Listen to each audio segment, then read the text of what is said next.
Army has angrily accused NATO of not reacting fast enough to pro-Gaddafi forces, allowing them to kill people every day in the rebel-held city of Misrata.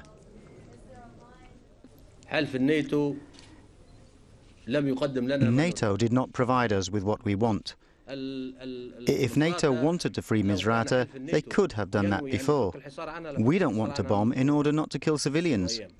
If NATO waited for another week, Misrata would be finished, there would be no civilians, its people would die, and the international community would bear the responsibility of such a crime. He added that NATO's slow response is becoming a liability for the rebel army.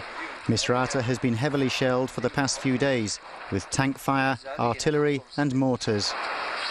On Tuesday, the rebels claimed the city was bombarded for 7 hours and that civilians are dying every day. He couldn't say exactly how many people have died.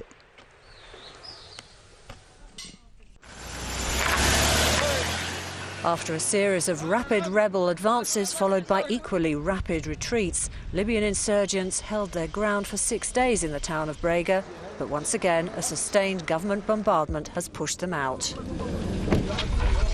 At least now the disorganised volunteers are being kept to the rear, with the better trained forces leading the battle.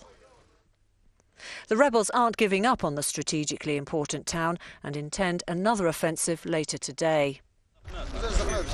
If NATO airstrikes can keep taking out government armoured vehicles like these two, the rebels might have a chance. But pro-Gaddafi forces have captured positions in Brega's centre, making it difficult for the alliance to be effective in residential areas.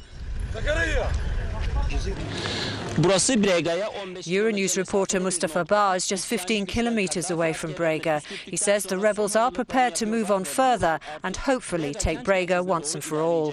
Mustafa Ba, EuroNews, Brega yolu, Libya. Sex, cash and starlets. It sounds like a film, but for Silvio Berlusconi,